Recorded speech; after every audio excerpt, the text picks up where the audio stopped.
Thank you so much, Regina, and thank all of you for the opportunity to be in the presence of this just amazing group of people. This is really, everyone here is so extraordinary. So I'm here to talk about what I'm calling the trust fabric of our lives, a learning health system connecting and empowering all stakeholders to give healthcare a brain, a heart, and courage. I'm required to disclose that I really have 3 different roles, all related to realizing this learning health system idea.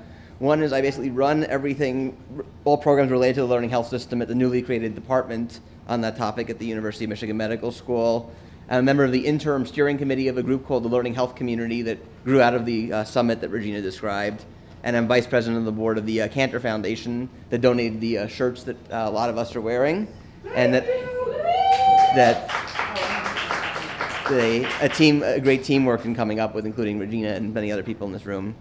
I also acknowledge my boss at the University of Michigan, and also we work on the Learning Health Community, Chuck Friedman. He and I frequently share slides, so there'll be a few good slides that came from him and a lot of not so good ones that came from me. And by the way, on the topic of my get out of jail free card, as someone else put it, if I say something stupid, I'm not wearing any of these hats. I'm wearing my own. So, Regina also graciously encouraged me to participate in Pekachuka Night in an accident. I hope many of you will come. And I actually wanted to begin by just sort of running through those slides. I'm not going to do the presentation quite that way, but I thought it made for a good introduction.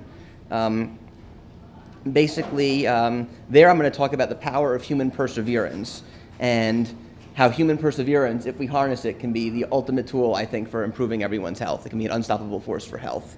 So let me begin. Somebody said that it couldn't be done, but he with a chuckle replied that maybe it couldn't, but he would be one who wouldn't say so till he tried. Somebody scoffed, I'll never do that. At least no one has ever done it. But he took off his coat and he took off his hat, and the first thing he knew, he'd begun it. There are thousands to tell you it cannot be done. There are thousands to prophesy failure. There are thousands to point out to you, one by one, the dangers that wait to assail you. But just buckle in with a bit of a grin. Just take off your coat and go to it. Just starting to sing as you tackle the thing that couldn't be done, and you'll do it. Bravo! There are a lot of people in this room especially who epitomize exactly that. And if we learn from that kind of perseverance and we learn from that spirit and we connect them so they can work together, we can make anything happen. I'm going to run you through just a few of them, most of whom I have the privilege of knowing personally, but not everyone on the list. Of course, Regina Holiday, and in this room, we got to just thank her for everything she's done. Yep. This is healthcare's Rosa Parks. At Pekachuka, when I only have 20 seconds to describe it, I'm just going to talk about how Regina is an extraordinary woman. Her book documents the many things she's overcome, but among them was a bunch of doctors and health administrators telling her when she was caring for her sick husband that she really couldn't easily have access to the data she needed, and she couldn't really actively participate. And she said, yes, I can, yes, I will. And she has painted a movement to help make that happen. Then, of course, everyone knows e-patient Dave DeBronkart. And I noticed, I don't know if that was a spelling error, I noticed D-A-M-N was the way that was spelled at that Medicine 2.0 conference from the picture. Anyway, Dave was diagnosed with a form of cancer that should have killed him in about 6 months. And neither he nor his doctor were going to take that for an answer. And they found a patient community that knew about a relatively unknown form of treatment and all kinds of other tools that he could use to help make himself better, and it worked, and he's alive today because of it. This is my friend Ruth Perot. She was, she's not that old, but she was called an N-word before she was 5. She worked her butt off to be valedictorian of her high school, and when she got to be valedictorian, the school changed the rules so she couldn't give the speech. You can guess why. Yeah. She has taken that and the many other examples of struggles she has been through and seen how struggles and unfairness can absolutely harm people's health, how being treated unfairly, being treated as a second-class citizen can harm health, and has been one of the most amazing voices for making sure those least well-served, those who don't have voices are usually ignored, have a stake in the system. 2 people here. This guy I don't know personally. Ignaz Semmelweis was a Hungarian physician in the 1800s. When Dave actually ran through his slides and he was talking about how long it takes for different things to adopt, the childhood fever, this is the guy who in the 1800s noticed that midwives that wash their hands have better outcomes, healthier patients. He was ridiculed by the community he was in, and he basically ended up dying at a relatively young age, I think 47 or so, in a mental hospital. But he was the grandfather, I guess, of the germ theory of disease and so many other great things, and would not give up until the very end. Other person here is a woman named Lois Gibbs. She's a mother who also, from observational data, noticed her kids who lived in this town called Love Canal, probably many of you have heard of, were getting sick because it was built on a toxic waste dump. And wouldn't take no when a bunch of bureaucrats said that there's no relationship between the toxic waste and causing human harm, and wouldn't take no until she got her and her neighbors and built a movement and got out of there and got everyone to a healthier, safer place. Slide's not changing. This is a movie about a man named Jeff Wigand. Actually, we were talking this morning about tobacco industry. So Jeff was a top tobacco scientist, executive, insider who couldn't take it anymore and blew the whistle. And believe me, the industry threw everything they could at him, as documented in this movie and Vanity Fair and other stories about him, everything they could at him to stop him. Millions of dollars of lawyers, smear campaigns, everything else. He would not back down, and he saved the health of millions through getting this process started against the tobacco companies. And hearing his story is part of what inspired me to ultimately study law and public health, and also to wear a Save the Children necktie that I often wear. This is Joe Cantor and Nancy Cantor. They've been married over 60 years now, which is in and of itself pretty amazing. Yeah. Joe was a frustrated patient who said he wants to have data on every patient's experiences to make his decisions. He wants to make his health decisions. He wants more data to make his health decisions than just in deciding whether or not to buy a toaster. And this is almost 2 decades, more than 2 decades in the making. He's been told it's impossible, and he also will not back down in pursuit of human health. And I got to meet him and actually did some volunteer work for him, and he offered me a job as executive director of his foundation a while back. And for the first year after he offered it to me, I didn't take the job.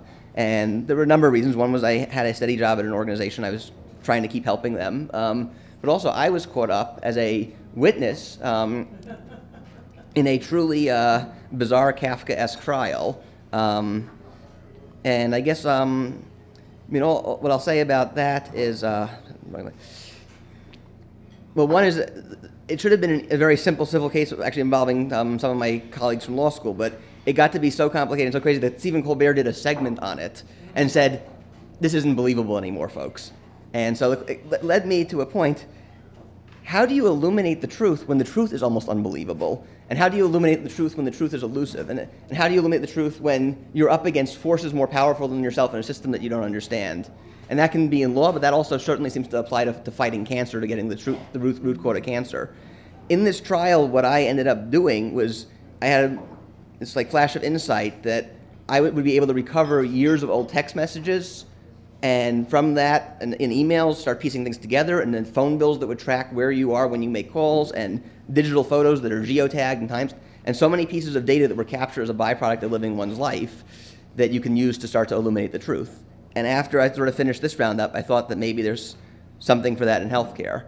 I know in our country there's been an environmental movement building, and I talked about A Force for Health. There's a book, A Force for Nature, about the environmental movement. And it's the idea of conserving resources, conserving water, conserving things that'll improve human health. Well, what about conserving human experience to improve human health? So I think of myself as I'm a human experience conservationist in a way. And if you conserve everyone's experiences and share it, maybe you can do something to make a difference. While all this was going on, I took the job with Joe, and at the same time, there's what The Economist was referring to as a $30 billion splurge on health IT, or the High-Tech Act. There's a lot of money being spent on electronic health records and health IT to capture patient experiences. What wasn't being thought about was, okay, so you're taking something that would be on paper and you're typing it, but why don't you do something amazing with it? So I remember the slogan, "Mine was a terrible thing to waste" when I was a kid. 97% of human health experience is a terrible thing to waste. And what I mean by that is only 3% of patients are ever in clinical trials. The rest of us aren't, and almost nothing is learned from what we went through, and we keep repeating it. So there was a number of people that were saying, you got to start these learning cycles from it. These are things, and you got to build a learning platform. These are things information scientists were talking about, and we got to make that happen. And when you connect that all together, when you connect all the kinds of people I was talking about, share their stories, move it at a big scale, you have national or global scale, you get what's called a learning health system. And I think this can be to health what the internet was to communication, commerce, and so many other things. And what the cost of not having that. Photo up there, That's from the World War II memorial. 4,000 gold stars representing 400,000 lost American lives during World War II. That's a big number. That's the same number of people that we kill every year due to medical mistakes. Public education, we waste more money in healthcare, waste more than we spend on public education. We waste $750 billion a year on treatments that don't work, on fraud and abuse. And the things that we actually do learn in healthcare take the same amount of time to go from bench to bedside as it does for a kid to graduate high school from birth, 17 years. Our top 2 causes of mortality have been the same for the past 80 years. Heart disease, number 1, cancer, number 2. That's the 4 years it took us to figure out Vioxx was killing people. This and so many others are the price of not learning. And so there are people that are getting fed up with the way this is working. And we get fed up with this and fed up with the kind of things that we've been experiencing. And let's say we organized a march on the National Mall, but a patient's march. And you know what? T-shirts. Yeah, we got T-shirts. And you know what? Some people would get rowdy and some people would get arrested. And that would be historic for 2 reasons. It would be historic because it would be a patient march, but it would be historic because it was the first time patients are ever actually read their rights or told they have rights. Baby. So, I love that line. okay. Engraved in stone. Okay. So anyway, we're trying to create a movement. So there were a group of people came together that said this is not right, and Regina described that summit that I'll talk more about in detail. But how do we make this happen? How do we start to build support for this? So all the types of organizations that even we were told wouldn't support this, we started to try to bring them all together and agree on a set of core values and agree on a vision and what this whole thing would look like. And I'll get into this more later, but basically, as a starting point, we've now gotten, actually we're now up to 80. I got 2 more after I made this slide, but we're up to 80 organizations that have formally endorsed these core values. Regina's paintings of the movement is at the front and center of it. And it's the kind of organizations you wouldn't expect would, or everyone told me they were never going to go for it. It's the patient advocacy groups, but it's also the electronic health record vendors, it's the pharmas, it's companies that compete with each other, it's groups that don't trust each other, all willing to work together on this big vision. And after pretty much being told that it wasn't going to be part of the plan for this meaningful use stuff years ago, and the Office of the National Coordinator for Health IT just issued their 10-year vision statement for interoperability, and center of it in the vision is the ultimate goal is a learning health system, and center of it in the vision is these core values that this group came up with. And I will run through that quicker tonight, actually, for those of you that join. But basically, long story short is government's doing it, that's great. There's a lot more that needs to be done. There's things that the government can't do, there's things that no one group can do. So we all got to work together on this, and that's going to be the theme. So what I want to talk about today is this movement and how we make it happen. So first, our challenge is that there are all sorts of extraordinary people, but everyone has something to contribute, but we're not utilizing each other well. The system's not utilizing it. We have a fragmented non-health, non-system that's failing to connect and empower, failing to conserve human experience, and failing to do so much more. And the result is a health system, that not people, but a system that lacks a brain, a heart, and courage, and the cost that's unfathomable. And we need this learning health system to really change things. Again, I mean, I don't need to say this here. There are myriad extraordinary people who are just amazing. They're all in this room. But, we're facing a crisis. And in ancient Chinese, the word for crisis is two characters, danger and opportunity. And I think that's exactly what we have. We have the danger, we have an opportunity. Occasionally, in an interview, when I'm not stumbling around, I say something good. I was interviewed a year ago by a disruptive woman in healthcare, and I was asked to explain what the learning health system is. And I've given the IOM definition, I've given other definitions, and this just sort of came to me as I was going through this interview. I talked about Regina Holiday organized a partnership with Patient Summit around 2 years ago at the time, 3 years ago now. It's one of few events I participated in where virtually everyone who spoke could be considered an inspiration and a hero, though most are too humble to accept the moniker. Each shared his or her healthcare story with incredible courage and compassion. While I wouldn't wish what some of these people have been through on anyone, I just lost my... I wouldn't wish what some of them have been through. I mean, it's remarkable to see how the more challenging the experiences, the stronger, the more unwavering, the more giving they grew. One was more determined than the next to share his or her experiences to protect and improve the health of others. It's that type of moral courage that's going to change the world. So the learning health system takes what's in this room and captures it, and it marries it with technology and incentives and policies and governance and culture to transform healthcare, where every individual is empowered to share his or her experiences. And by the way, the studies show about 90% want to do this. I'm not making this up from science fiction. And there's been a series of studies over many years that show it's 86 to 90%. It enables all stakeholders to learn, and again, I believe over time it can be transformative. So I was going to run through. I just wanted to salute pretty much the folks in this room and everyone else who's just crazy enough to think they can change the world, because you guys do every day, and that's at the core of the incredible people with brains, with hearts, with courage who are making this happen. I was actually going to run through my own small patient story, but you know what? After hearing Rob before, it illustrates the point better than anything I've ever been through by far, and any way I could articulate it anyway. So I'm just grateful to be here with all of you, and the USA Today coverage of the Walking Gallery. And I'll skip this slide too. But I mean, you guys all know this. Casey's skit earlier. It's impossible to find a doctor and all that. But anyway, going on, I guess my single point that's sort of the theme of this thing is, again, our health system lacks a brain. This is a quote by the John Nash, the brilliant mathematician who just passed away, about brains, hearts, and courage also. But our health system lacks a brain. We've sort of been through this today with different examples of patients not having access to their own data, not having health literacy, not having tools, not knowing about the treatment, not knowing about the disease, not knowing what works and what doesn't. The number of things that our health system as a system overall doesn't know. There are exceptions to all these rules that we're making happen and other great people are making happen. And I mean, the stories you've heard, we've seen how it lacks a heart and lacks the courage to change. I don't need to go through that. So we're the most valuable resource in this whole damn thing. Yeah. And our fragmented system is failing to connect, failing to empower. It's failing to conserve our experiences. It's failing to share. It's failing to garner the trust that we need. There's no trust fabric to make this possible. And it's ultimately failing to leverage the potential of this invaluable resource I'm calling human experience.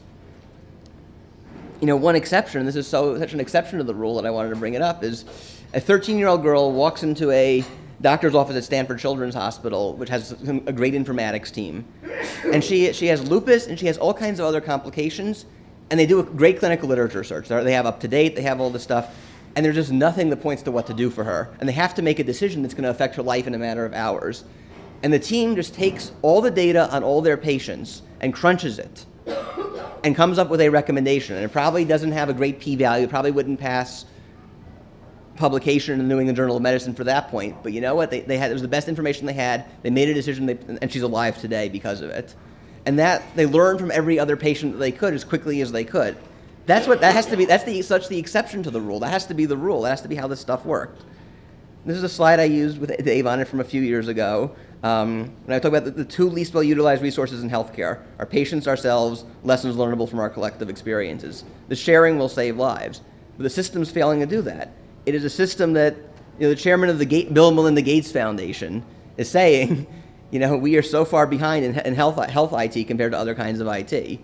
It's getting access to the information you need is tough, and the media doesn't help at all. Ben Goldacre wrote this terrific book about just how the media distorts things and how hard it is. We're specifically not learning from the people whose voices are most left out, who probably need it the most. This is the CEO of pharma. This is not some grassroots progressive activist organization. This is the CEO of pharma is saying this, that we can't afford not to be learning from the entire population or from representatives of the entire population. And it's impossible to keep up with what we already do know. They've pointed this out, that a doctor who reads 2 journal articles a night would be 400 years behind, and even that statistic's out of date. I think it's more than that now. I'm going to skip through this. I think everyone here now is familiar with this and the T-shirts this I haven't seen as much. There's only one state, New Hampshire, that affirmatively has a law saying patients have the right to have ownership of their own data, at least according to this George Washington University Law School study. And I mean, that's mind-boggling to how do we get from here to that kind of vision if those are the obstacles. I was trying to find sort of the right contrast to other industries, and there's a book, Super Crunchers, I refer to sometime, other industries that are doing great analytics and using it. I mean, you probably heard, if my ATM card works in every ATM, why can't my health records be interoperable? But I came across this article in the New York Times recently. It was an opinion piece by Tom Friedman. Uber, the world's largest taxi company, owns no vehicles. Facebook, the world's most popular social media company, doesn't create any of its own content. Alibaba is the largest retailer, but Alibaba doesn't have any inventory. And Airbnb is the largest hotel chain or whatever, but they don't own any real estate. So there's something happening in sort of other parts of the world where you can create trust fabrics and empower people directly, and sharing happens. And in healthcare, there seem to be so many obstacles to that. Complexity is becoming free, but how do you mobilize things? The result of this missing in healthcare is we have a system that lacks a brain, a heart, and courage, and the cost in dollars and lives is unsustainable.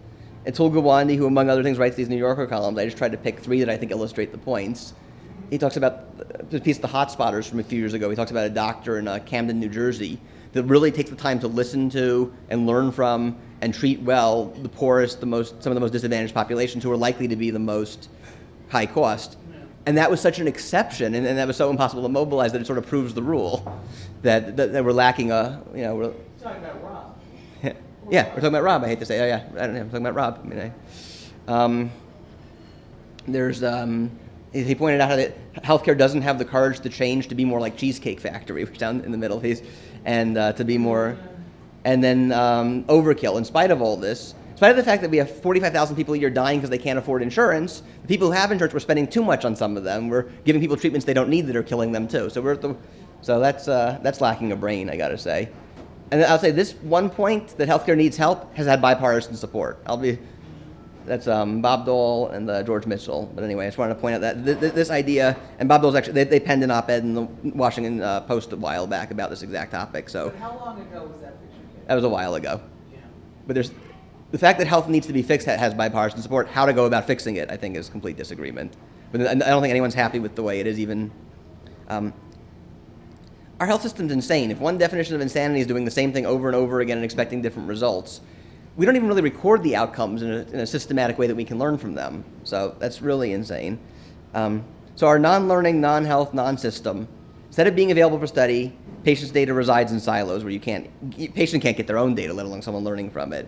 Instead of being readily available to support decisions, best practice knowledge resides in journals. It sits in journals for 17 years, and it's hard to get to and hard to understand. It doesn't get adopted quickly. Dave showed that IOM report from 2000. That report's approaching 17 years old pretty quickly. So instead of being continuous, studies are separated from practice. That's another. Everything's siloed. Public health is siloed. Instead of being routine and inexpensive, the studies we do are cumbersome and cost prohibitive. Instead of having a safety culture, we have a blame culture. The situation is criminal. I mentioned that we waste $750 billion a year. A third of that, more than a third of that, is on fraud. And we don't systemically learn from the fraud. And that's Don Berwick, who's from Institute of Health Improvement and used to be the head of Medicare, did the study. We can't afford to keep doing that. We are, so far from other countries in terms of how much we spend, and we are so inefficient. We're number 46 on this Bloomberg study, below Iran and Turkey in health efficiency. Not a list. Not where we want to be. Jerry's here from. The former CEO of Lilly was very honest about this. He said, with all the amazing researchers, all the brilliant minds, all that they invest in research, drugs on average are working 50% of the time, and for things like breast cancer, it can be under 20%. So how do we fix this, and how can we allow this to continue? Even what we do know, we're not really that evidence-based. This is the paper by the head of the NIH, Francis Collins, was the lead author on this, and he's citing a study that shows only 11% of doctors' recommendations in a certain study were based on level A evidence. And there's a study that IBM Watson and Sloan Kettering did showing that it's only about 20% of any information feeding into it is evidence-based. Everything else is sort of anecdotal and experience, and there's no way to keep up. When I was working with Joe, we helped write this op-ed about just, the cost in lives of this stuff is just unbelievable. And, in an hour, which is a little more than what I'm talking to the next person, 68 people are going to die from heart disease, 65 are going to die from cancer. I think about 50 are going to die of medical mistakes. 27 women are going to die of breast cancer. 18 of them are going to get treatments that don't work. The figures on what we spend and what we do every hour of every day in healthcare are just mind-boggling. Casey, this is a skit I want to write someday. I'm here for you, brother. If our health system were a company, this would be much more ridiculous than The Office or Office Space or the most ridiculous Office movie. A CFO who says we waste 30 cents out of every dollar, we just give 10 cents right over to criminals. A CIO who says I take 97% of the knowledge I need to solve our biggest problems and I throw them away. Diversity officer is not even close. A safety officer, we kill maybe 400,000 people. A mailroom that takes 17 years to deliver a letter. This is how our health system works, and we can't afford to keep doing it. The one exception in this, I would say we have a very good child care center. And what do I mean by that is we have learned like from childhood cancer, let's say, so many children with cancer end up in a clinical trial, and we've learned from them. And in my lifetime, if I had been born with cancer, or if I had cancer as a little kid, I most certainly would have died. Well, Go ahead. one thing I'm going to bring up, I don't know if anybody else here has watched Getting On, the HBO half-hour comedy series with Laurie Metcalf and others. I recommend it because it takes on a lot of this, and it's funny as hell. It's The Office in a nursing home. What was it called? Getting On. Getting On. Getting On. Okay, so it gets recorded. And it also came from a British thing, so just like The Office did. There you go. Waiting for God. So there you go. So even Bill Clinton, when he spoke at him, said we can't keep doing things the same way. He must use the word unsustainable. There was a drinking game for every time he used the word unsustainable. No, at that speech. So and by the way, the next year I didn't put the picture in here. Next year Hillary spoke and she said we got to know what works and what doesn't. So anyway, so more on the learning health system movement and so that's the big idea. You take all this data, you learn from it. And then you share what's learned, you get it back quickly, and you really transform how learning is done and how decisions are made. This is the question Regina Holiday asked at that summit. What if your data didn't have to die in dusty paper files and unconnected electronic silos? What if many private institutions, nonprofit organizations, research centers, government, individual patients shared the data? What if we could use it over a span of years or decades or generations and create a larger data set? And what if this data then could be accessed in a timely fashion to inform decisions? And I would also say and make the knowledge just as accessible and just as easy. Do both sides of the loop, and that's how you really change things. That was Regina. The Institute of Medicine defines it one way as a system in which progress in science, informatics, and care culture align to generate new knowledge as an ongoing natural byproduct of experience. I think Dave actually pointed to this too. They did say one key element of this whole thing is engaged, empowered patients, a system anchored in patient needs, where patients are actively engaged. That was one of their characteristics that was critical to this whole thing, and I'm sure they did that. Trying to explain it, at least the way Joe sort of came up with it when he had his prostate cancer and was trying to make his decision, was he wanted to capture millions of patients' real-world experiences, share the data, so researchers learn from it, and share what researchers learn back to clinicians and patients and other stakeholders. So as he would say, we want to know what works best for every disease, what works best for every disease for every patient. Healthcare shouldn't be, healthcare's like those T-shirts back there, healthcare shouldn't be one size fits all. And I said I've heard examples here where people try to get pigeonholed into one size fits all. So what's going to work best for me and someone like me? So in a system that learns, that's conserving human experiences and learning from them, every consenting patient's characteristics are in principle available, best practice knowledge is disseminated immediately, improvements continuous, learning happens routinely, economically, almost invisibly. You take it for granted. It's like infrastructure. It's like a child growing up now trying to explain what it was like before the internet, before a smartphone. You take it for granted, the roads that we drove here on, and it's all part of the culture. And it can happen at any level, various levels of scale. And we're working on trying to get the whole state of Michigan wired together, the nation, the world. It can be a single institution. It's going to enable, better care at lower cost, the triple aim that I'm sure many of you are familiar with, discovering interventions that work best. It's going to enhance public health, figuring out more quickly if a disease is killing people. How about being able to beat Google to figuring out which way the flu is spreading and what's happening? Because right now Google figures that out faster because they just look at where people are searching for headache, fever, and things like that. And of course, patient empowerment, I think, is the key to all this. And also, it's the older side, I gave it a DIA presentation, but also quality improvement is a big piece of this puzzle too. I think the culture change, and I've seen this now working at a university academic medical center. I mean, there's a medical school, then there's a hospital, there's a school of public health in a different building, a nursing school in a different building, and that's how healthcare is structured too. Research happens separately from care, which happens separately from patient engagement, which happens separately from quality improvement. We can't have these silos, folks. We got to bring this together because you can't afford to do each one by itself. You got to integrate them and have each one learn from the other. So this is a speech I gave at Tech Week. I said this is bigger than the big data. This is a transformational foundation for continuous improvement in health. The information scientists, folks, will draw these learning loops at various levels of detail. But again, it's about collect the data, you assemble it, analyze, and then you interpret the results to gain new knowledge. And then the other half of the loop that seems to be getting ignored a lot is you got to get that knowledge back to where it needs to go.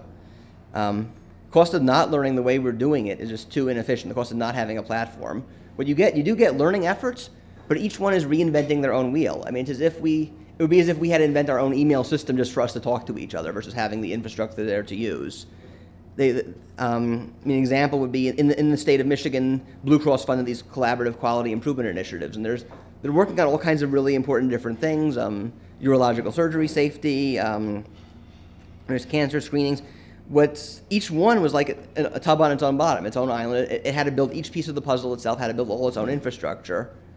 If there were common sets of tools and platforms, this stuff could happen much easier and much faster.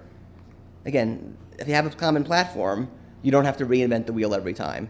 And this common platform, sure, it's technology, but it's also a set of policies, and it's a culture, and involves people and processes, and that it all fits together and allows various types of learning.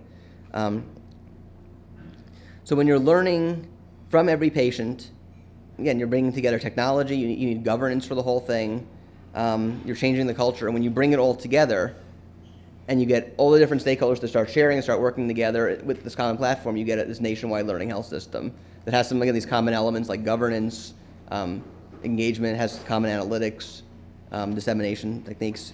I think an analogy, I've used a number of different analogies. One of them is the World Wide Web. And just how that emerged, that wasn't one person's work, that emerged from a number of different people's work. And in essence, it emerges from all of us and the content that we read on it, the content that we add to it, the stuff we're tweeting now, the stuff we're posting. But it's a foundation that started getting envisioned in the 1960s by someone who had this idea of, J.C.R. Lickligo had this idea of personal computing. A computer could be something that people use as a tool that they control, not the computer is the big room that controls them, and an intergalactic network connecting them. And I think that the learning health system can be like that to healthcare. Again, all around and empowering every stakeholder. And like the internet, and like in Michigan, I talk about the automobile and the mass-produced automobile, and how, in addition to the car itself, you ended up with new methods of production and new methods of dealing with labor and the assembly line and things like that. There are impacts directly and there's going to be impacts directly on the health of individuals and the physical health of the system itself. There's going to be an impact. There's going to be an impact also associated with empowering this continuous learning and innovation. And there's going to be the 2.0 and the 3.0 that gets built on top of it, and the entrepreneurs for this system, the Zuckerbergs of the world who invent their own thing on top of it. There's going to be impacts of bringing these different communities of interest together and the social capital that creates in the movement. And there's going to be impacts, I think, of a whole new science that's going to underpin how you make something this complex and adaptive happen. It's also democratizing health. It's not just about conserving, but it's about empowering millions of people to participate in something. And I guess I'll skip through that. In essence, the vision's about, there's a lot of pieces are starting to form right now. So what is missing, though, is connecting them all. So there are pieces taking shape. What we need to do is connect them. So one sort of raw piece that is taking shape, whatever someone does or does not think of meaningful use, what has happened because of we've now spent $30 billion on it, and what's happened because of what's been spent over the past several years on it, or at least related to what's been spent, is that there's much greater adoption of electronic health records, for better or worse. And so we're starting to capture things that were once on paper digitally. And but the question is, can we get something much bigger than the sum of the parts to come out of that? It's like, it's like putting a PC on every desk, but can you build an internet to connect them all? Can you make something bigger? So we need something emergent to come of this. An example, this is from the ultra large scale systems theory that informed some of these earlier Institute of Medicine reports, which is that, a web server is designed and engineered, the internet protocols were designed and engineered, the World Wide Web wasn't, it emerged. A building's designed and engineered, a city might be planned, but the city itself largely emerges out of the actions of lots of different stakeholders doing their own thing within the system. A garden might be planned, but it grows. It's not something you construct, it's something you grow. So how do you make something like this grow? So Regina mentioned that we held this, I'm trying to keep track of time, we held this summit to try to make it grow, to try to make it start growing, to start planting the garden in 2012, where we brought about 70 different 80 different stakeholders representing 70 organizations together at the National Press Club in Washington, D.C. And first agreed on what is this vision going to look like, and what shape is it going to take, and what are the core values that will anchor it. And we actually now have 80 endorsers of it today. And we brought together every different type of stakeholder in that room. We had patients, pharma, all sorts of government agencies, entrepreneurs, health, doctors, nurses, health providers, public health. And so the core values we came up with, and I can send you, they're linked on the learninghealth.org website is the details, but there's a preamble and there's the 10 core values, starting with being person-focused. That's the critical to all of this. Protective of privacy, inclusive, transparent, adaptable. We'll have a governance structure, participatory leadership. It's going to have scientific integrity. It's not going to be a missed learning system, and it's going to generate value for all involved. That night, which I'm not probably describing that well, because I'm trying to keep track of time, is perhaps we started a chaotic revolution, a revolution on the mix of chaos and order, agreeing on the core values, agreeing on sort of the vision for where it has to go, everyone sort of doing their own thing. And this is Dave and Regina's chat that I just liked. It's become a revolution when the artists show up. You can't go around shouting data liberation and not expect the painter to come. So, we've also, this group has actually launched initiatives to try to address specific pieces of the puzzle. The two that we sort of have underway is trying to figure out what the standards are, what are the data standards to make this happen for the learning piece of it, and what would governance look like. And the thing that's impressed me is just everyone who's involved in that is coming on a voluntary basis. Most are flying themselves to meetings at their own expenses. Space for meetings has been donated by groups like the Institute of Medicine, the Agency for Healthcare Research and Quality, Duke University, and these other groups. So it's been pretty amazing, the quality of the people and the efforts they've put into getting involved. One is in terms of spreading the word. Myself and others involved have been invited and have tried to get out to speak and raise awareness at almost any kind of event in health IT, patient engagement, health policy, health law, public health. Just try to get every kind of stakeholder group and so much more involved, health management. And some of the folks who've endorsed have just done remarkable things to try to make sure that we were prominently featured. One organization had me speak and then actually had a board of directors meeting and changed their mission statement to incorporate this. HIMSS really has gone all out to make sure that this has been featured prominently among everyone. There have been many press releases issued upon endorsement. The CEO of Geisinger, which is one of the best models here in the country, the CEO took the time on his own accord, decided he wanted to write a letter to all his colleagues telling them, get involved in this, this is the future, you got to do this.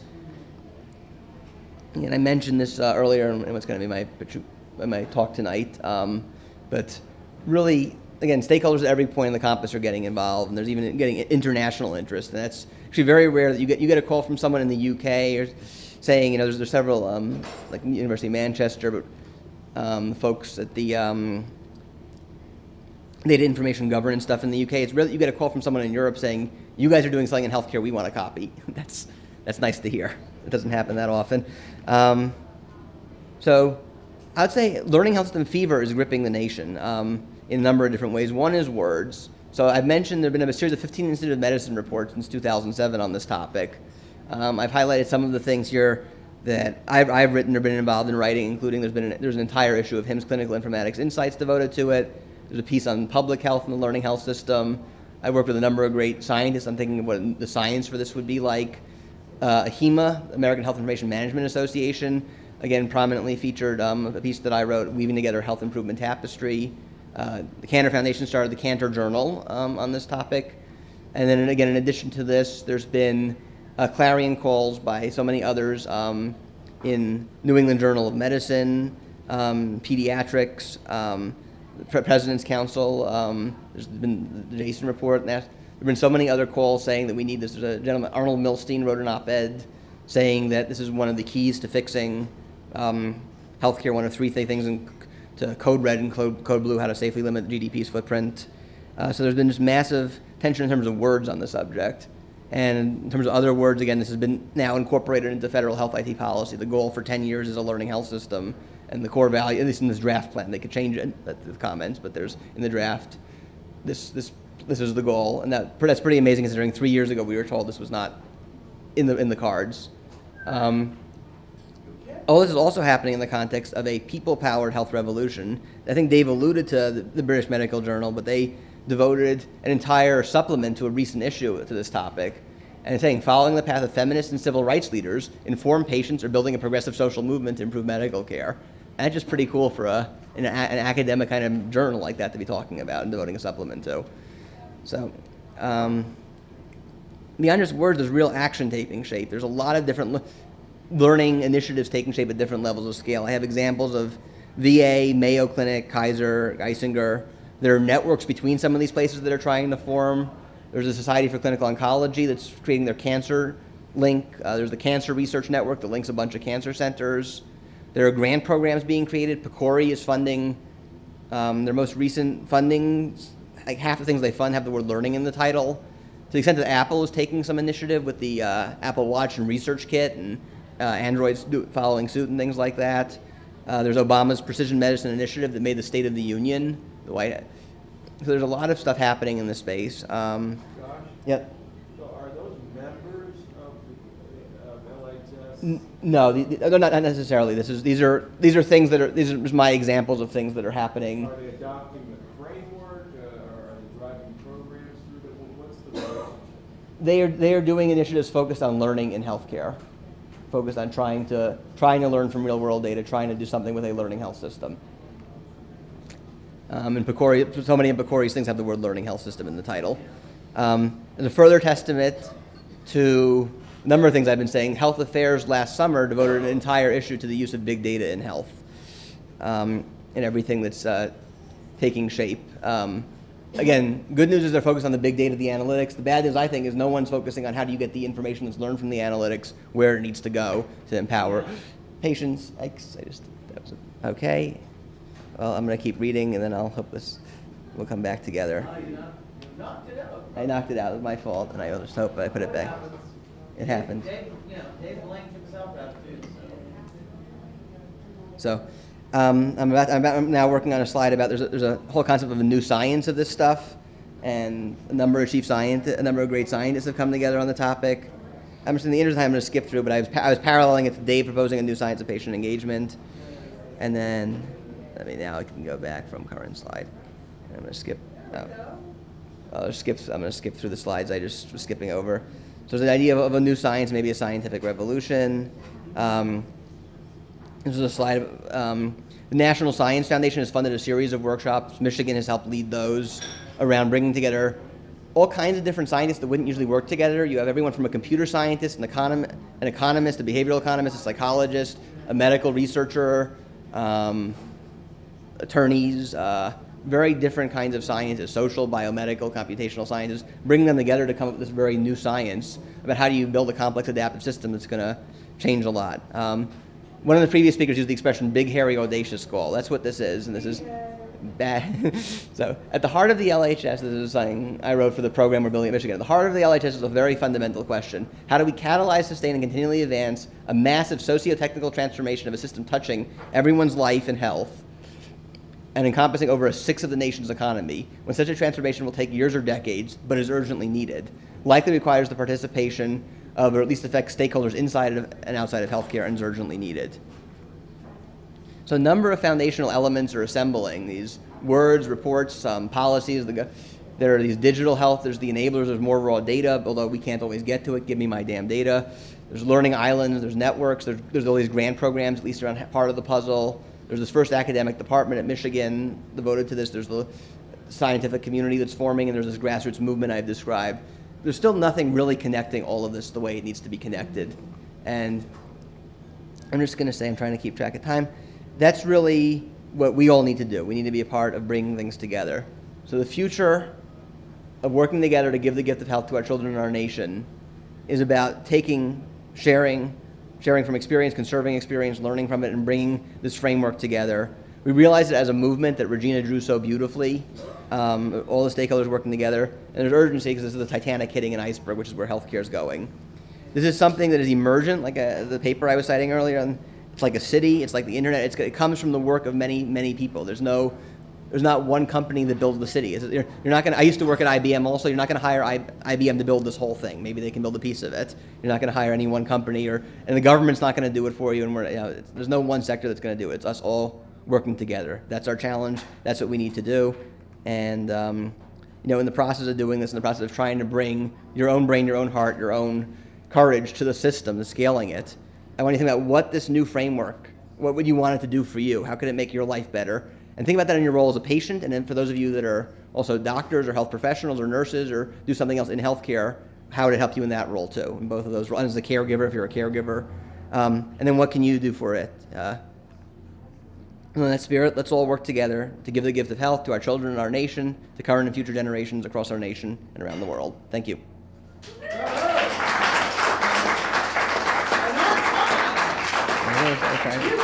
nailed it, dude. I got the time. Thank you. Awesome. Josh, question. Oh, yes.